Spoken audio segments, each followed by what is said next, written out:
ನಮಸ್ಕಾರ Raichur, welcome to Sajjan fashions. ಇವತ್ತಿನ product party wear shirts.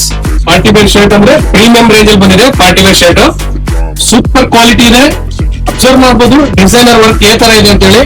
ನೋಡಿ, ವರ್ಕ್ ಸೂಪರ್ ಆಗಿ ಬಂದಿದೆ. ವರ್ಕ್ ಡೀಟೇಲಿಂಗ್ ಎಷ್ಟು ಚೆನ್ನಾಗಿ ಬಂದಿದೆ ನೋಡಿ. ಮೆರೂನ್ ರೆಡ್ ಅಲ್ಲಿ ಬ್ಲಾಕ್ ಪರ್ಲ್ಸ್ ಬಂದಿದೆ. ಸೂಪರ್ ಆಗಿದೆ. ಫ್ಯಾಬ್ರಿಕ್ ಕೂಡ ಅಲ್ಟಿಮೇಟ್ ಆಗಿದೆ. ಫ್ಯಾಬ್ರಿಕ್ ಸ್ಟ್ರೆಚ್ ಬರುತ್ತೆ. ಫ್ಯಾಬ್ರಿಕ್ ಪ್ರೀಮಿಯಂ ಫ್ಯಾಬ್ರಿಕ್ ಇದು. ಈ ರೆಡ್ ಕಾಂಬಿನೇಷನ್ ಮೇಲೆ ಫಾರ್ಮಲ್ ಪ್ಯಾಂಟ್ ಹಾಕಿದೀವಿ. ಫಾರ್ಮಲ್ ಪ್ಯಾಂಟ್ ಕೂಡ ಎಕ್ಸಲೆಂಟ್ ಆಗಿದೆ. ಇದು ಕೂಡ ನಿಮ್ಗೆ ಫಾರ್ಮಲ್ ಫಿಟ್, ಆಂಕಲ್ ಫಿಟ್ ಅಲ್ಲಿ ಬರುತ್ತೆ. ಎಕ್ಸಲೆಂಟ್ ಆಗಿದೆ ಕ್ವಾಲಿಟಿ. ಸೊ ಇದಕ್ಕೆ ಕಾಂಬಿನೇಷನ್ ಸೂಪರ್ ಆಗಿ ನಿಮ್ಗೆ ಡಾರ್ಕ್ ಕಲರ್ ಗೆ ಅಪೋಸಿಟ್ ಲೈಟ್ ಕಲರ್ ಹಾಕಿದ್ರೆ ಎಕ್ಸಲೆಂಟ್ ಕಾಣುತ್ತೆ. ಸೊ ಇದರಲ್ಲಿ ತುಂಬಾ ವೆರೈಟೀಸ್, ಕಲರ್ಸ್, ಡಿಸೈನ್ಸ್ ಬೇರೆ ಬೇರೆ ಇದೆ. ಸೊ ಒಂದ್ಸರಿ ನೀವು ಶಾಪ್ ಗೆ ವಿಸಿಟ್ ಮಾಡಿ. ಸೈಜಸ್ M to XXL ವರೆಗೂ ಸಿಗುತ್ತೆ. ಪ್ರೀಮಿಯಂ ಕ್ವಾಲಿಟಿ ಇದೆ. ಬೇಗ ಬಂದು ಗ್ರ್ಯಾಬ್ ಮಾಡ್ಕೊಳ್ಳಿ.